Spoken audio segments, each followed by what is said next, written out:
Sandiwara Ferdy Sambo, warga dunia maya, dan filsafat kita. Dalam sebuah film Korea bergenre kriminal, salah seorang aktor Korea, sebut saja Kim, berperan sebagai penulis sekaligus pembunuh wanita selingkuhannya. Ceritanya ia telah beristri, namun tergoda pelakor. Uniknya, sang pelakor adalah wanita yang dibayar oleh istrinya sendiri untuk merayu dan menguras hartanya. Uniknya lagi, Kim juga tahu bahwa pelakor yang merayunya adalah suruhan dan bayaran istrinya.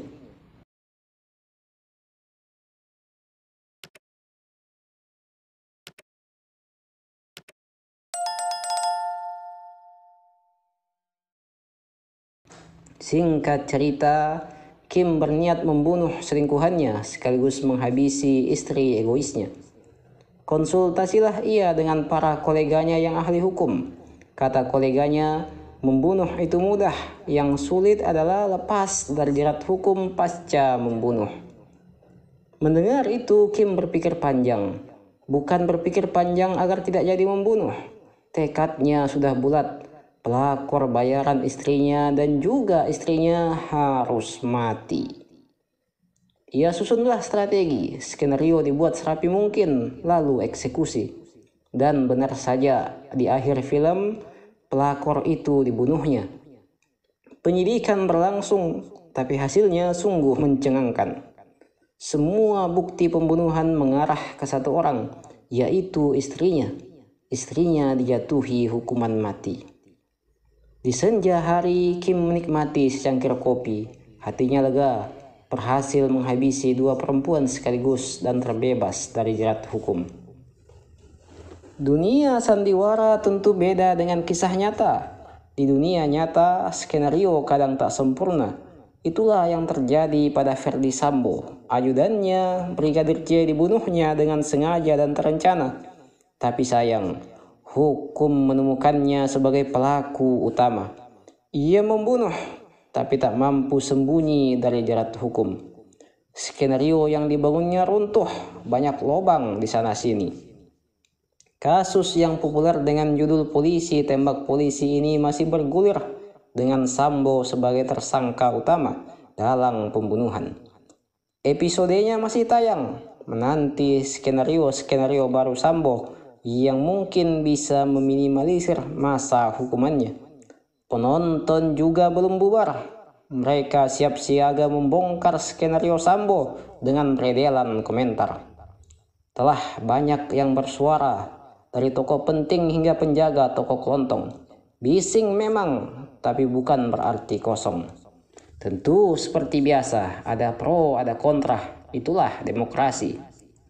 Sebagian kecil memilih diam dengan asumsi ini adalah perang bintang. Yang lainnya tetap bersuara sebab kendatipun perang bintang, ada nyawa yang telah melayang. Intinya empati. Apa yang bisa kita pelajari dari kasus yang belum juga tuntas walau sudah lebih sebulan ini? Ada banyak. Berikut diantaranya yang sebenarnya Anda juga mengetahuinya.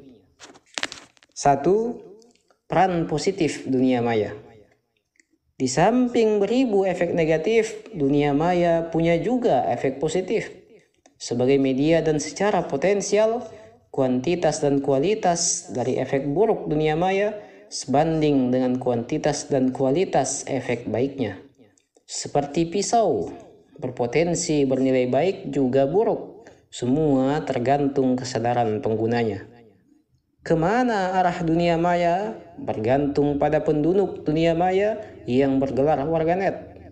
Dalam kasus Sambo, dunia maya dan berisiknya warganet berperan baik dan cukup signifikan. Sebab sepertinya begitulah watak penegak hukum dan pengambil kebijakan di negeri ini.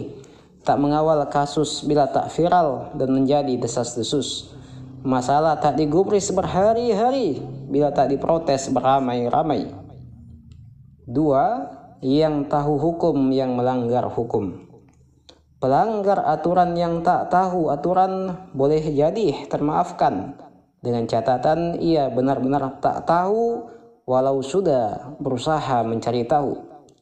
Bahwa Tuhan tak mengazab suatu kaum kecuali telah diutus seorang rasul pada kaum tersebut menyeratkan hal ini.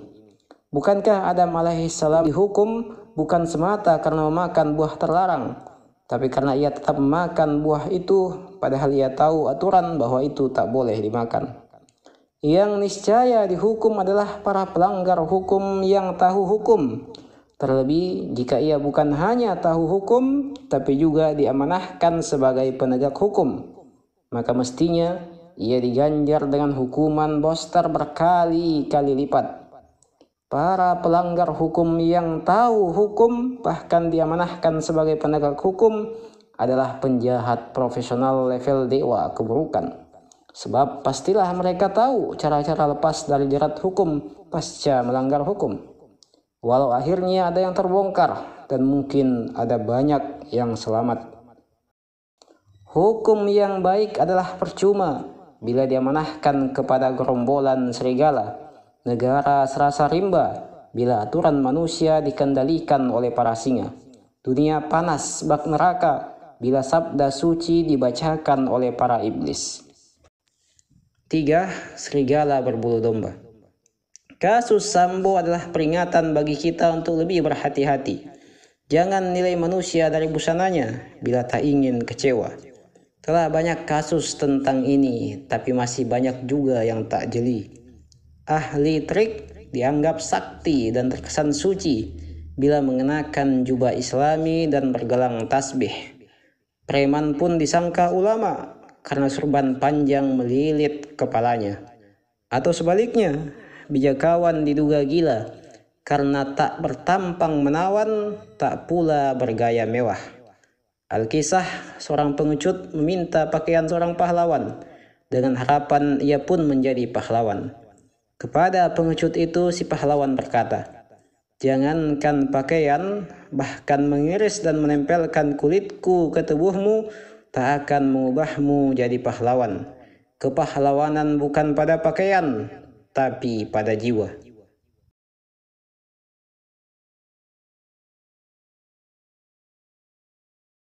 Dua poin terakhir dan seterusnya sengaja saya kosongkan, sebab saya yakin Anda sekalian lebih bisa mengurainya.